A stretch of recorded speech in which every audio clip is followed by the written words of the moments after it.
Imagine ceci. Tu es jeune. Ton pays est envahi. On t'arrache à ta famille, à ta culture, à tout ce que tu connais. Et on t'emmène de force dans la capitale du plus grand empire du monde. C'est exactement ce qui est arrivé à Daniel. Son histoire se déroule environ 600 ans avant Jésus-Christ, dans le puissant empire de Babylone. Elle est racontée dans le livre de Daniel, dans la Bible.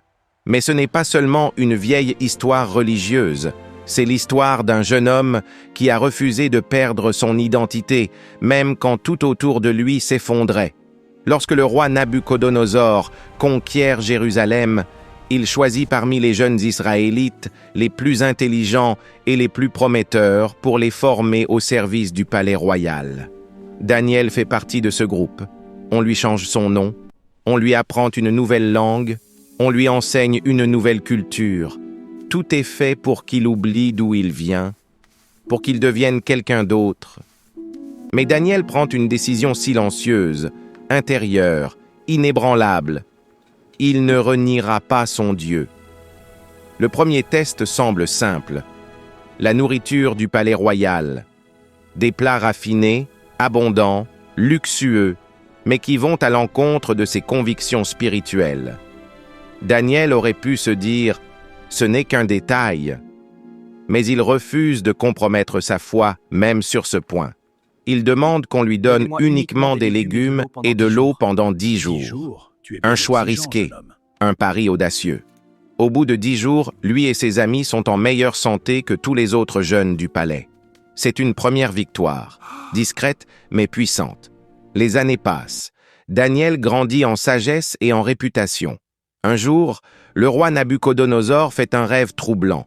Un rêve si intense qu'il en est profondément perturbé.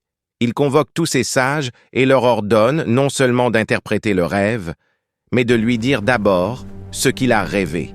Mission impossible. Personne n'en est capable. Le roi, furieux, ordonne l'exécution de tous les sages du royaume. Daniel est lui aussi menacé, mais au lieu de paniquer, il prie. Il demande à Dieu de lui révéler le mystère. Et cette nuit-là, la réponse vient.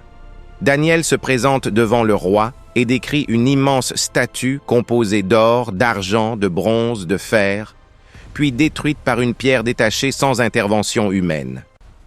Il explique que ces métaux représentent des royaumes successifs, des empires puissants, impressionnants, mais temporaires. Aucun pouvoir humain n'est éternel. Le roi est stupéfait. Il reconnaît en Daniel une sagesse qui dépasse l'intelligence humaine. Daniel est élevé à une haute position dans le royaume. Mais l'histoire ne s'arrête pas là. Un jour, le roi fait ériger une statue d'or gigantesque et ordonne que tout le monde se prosterne devant elle. 3 amis proches de Daniel refusent catégoriquement. Ils sont jetés dans une fournaise ardente, chauffée au maximum. Les flammes sont si intenses qu'elles tuent même les soldats qui les y jettent. Mais lorsque le roi regarde dans la fournaise, il ne voit pas 3 hommes en train de brûler. Il en voit 4, et ils marchent au milieu des flammes. Quand ils sortent, leurs vêtements ne sont même pas imprégnés de l'odeur du feu. La fidélité n'a pas supprimé l'épreuve, mais elle les a protégés au cœur de l'épreuve. Les années passent encore. Les empires changent. Un nouveau roi prend le pouvoir. Darius le Mède. Daniel est désormais un homme âgé, respecté, expérimenté. Il occupe une haute fonction administrative. Mais sa réussite suscite la jalousie. Des hommes complotent contre lui. Ils savent qu'ils ne trouveront aucune faute dans son travail. Alors, ils attaquent sa foi. Ils convainquent le roi de signer un décret. Pendant 30 jours, personne ne devra adresser de prière à un autre Dieu que le roi lui-même. Toute personne désobéissant sera jetée dans une fosse aux lions. Daniel apprend la nouvelle. Il pourrait prier en secret. Il pourrait faire semblant. Il pourrait attendre que les 30 jours passent. Mais il choisit de continuer comme avant. 3 fois par jour, il ouvre ses fenêtres et prie son Dieu. Il est arrêté, jugé, condamné et jeté dans une fosse remplie de lions affamés. La pierre est roulée à l'entrée. La nuit tombe, le silence. Au petit matin, le roi, inquiet, accourt vers la fosse et appelle d'une voix tremblante. « Daniel, ton Dieu a-t-il pu te délivrer ?» Depuis l'obscurité, une voix calme répond « Mon Dieu a envoyé son ange. Les lions ne m'ont fait aucun mal. » Daniel sort vivant. Aucune blessure. Aucune trace de morsure.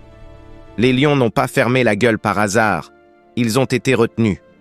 Daniel a traversé les empires. Il a vu des rois tomber et d'autres s'élever. Il a connu l'exil, la pression, la menace, la jalousie et la condamnation. Mais une chose n'a jamais changé, sa fidélité. Son identité ne dépendait pas des circonstances. Son courage ne dépendait pas de l'absence de danger. Sa foi ne dépendait pas du confort. L'histoire de Daniel n'est pas seulement celle d'un miracle spectaculaire. Ce n'est pas seulement l'histoire d'une fosse au lion ou d'un rêve mystérieux. C'est l'histoire d'un homme ordinaire qui a fait des choix extraordinaires, encore et encore. Et peut-être que la vraie question, aujourd'hui, est simple. Quand viendra notre propre fournaise? Quand nous serons face à nos propres lions? Aurons-nous le courage de rester fidèles à ce en quoi nous croyons? Merci d'avoir écouté cette histoire. Si ce message t'a touché, alors ne pars pas sans t'abonner. Laisse un like, partage autour de toi et active la cloche pour ne rien manquer. À très bientôt pour une nouvelle histoire.